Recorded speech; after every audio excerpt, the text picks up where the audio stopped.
മദ്യവിൽപ്പനയിൽ record കുതിപ്പ് 3 ദിവസം കൊണ്ട് വിറ്റത് 239.94 കോടി രൂപയുടെ മദ്യമാണ്. കഴിഞ്ഞ ഓണക്കാലത്തെ അപേക്ഷിച്ച് ഇത്തവണ 30 കോടി രൂപയിലേറെ അധിക മദ്യ വിൽപ്പനയാണ് നടന്നിരിക്കുന്നത്. വിവരങ്ങളുമായി ശാലിനി ചേരുകയാണ്. ശാലിനി, ഓരോ ഓണം കഴിയും തോറും മലയാളികൾ കുടിക്കുന്ന മദ്യത്തിന്റെ അളവും കൂടുകയാണ്. അതെന്താണ് അതിന് പിന്നിലുള്ള കാര്യമെന്നാണ്? എന്തായാലും ബെവ്കോയ്ക്ക് ഒരു വലിയ വരുമാനം ഈ ഓണം കഴിയുന്നതോടെ പ്രതീക്ഷിക്കാം അല്ലെ? ഏത് ജില്ലയാണ് മുന്നിൽ നിൽക്കുന്നത്? എത്ര കോടിയുടെ മദ്യമാണ് ഇതുവരെ വിറ്റത്?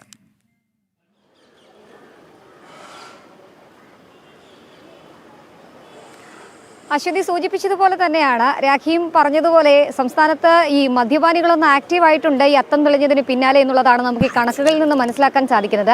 16-ാം തീയതി അത്തം തെളിഞ്ഞു. 18-ാം തീയതി മുതൽ ഏകദേശം 2-3 ദിവസത്തിനുള്ളിൽ കുടിച്ചു തീർത്തത് ഏകദേശം 239 കോടി രൂപയുടെ മദ്യമാണ് എന്നുള്ളതാണ് ബെവ്കോയുടെ ഔദ്യോഗിക കണക്കുകൾ വരുന്നത്.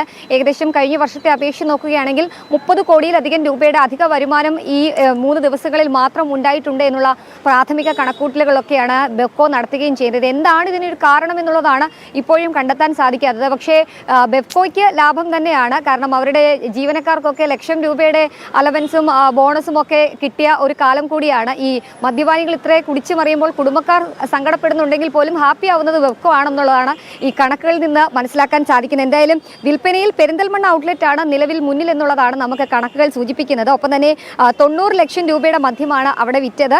76 ലക്ഷം രൂപയുടെ വിൽപ്പനയുമായി തിരൂർ രണ്ടാമതുണ്ട്. 60 ലക്ഷം രൂപയുടെ വിൽപ്പനയുമായി ചാലക്കുടി മൂന്നാമതാണ്. പക്ഷേ ഈ കണക്കുകളൊക്കെ മാറി മറിയുമോ എന്നുള്ളതാണ് കണ്ടറിയേണ്ടത്. കാരണം ഓണത്തിന്റെ 3 ദിവസങ്ങൾ, അതായത് ഉത്രാടം, തിരുവോണം, അവിട്ടം, ചതയം അടക്കമുള്ള 3-4 ദിവസങ്ങളിലാണ് ഏറ്റവും കൂടുതൽ വമ്പൻ കളക്ഷനുകൾ നടക്കുന്നത്. ആ ദിവസങ്ങളിൽ ആരായിരിക്കും, ഏത് ജില്ലയായിരിക്കും മുന്നിലേക്ക് വരിക?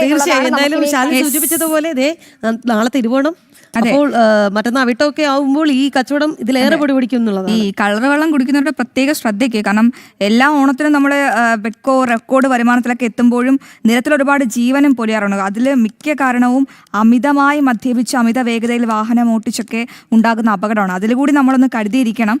ഈ പ്രത്യേകിച്ച് നമ്മൾ ഈ മദ്യപാനം പ്രോത്സാഹിപ്പിക്കുന്നതല്ല എങ്കിൽ കൂടിയും ഈ റെക്കോർഡ് വരുമാനമായതുകൊണ്ടാണ് ഇത്തരത്തിലുള്ള വാർത്തകൾ പ്രേക്ഷകരിലേക്ക് എത്തിക്കുന്നത്. ഓണക്കാലമാണ്, ശ്രദ്ധിക്കുക, തിരക്കേറുന്ന സമയമാണ്. പലതിനും മനസ്സ് വെമ്പും. പക്ഷേ ഇത്തരത്തിൽ എന്താണ് പറയുന്നത്, എല്ലാത്തിനും ഒരു ലിമിറ്റ് പാലിച്ചാൽ കൊള്ളാം.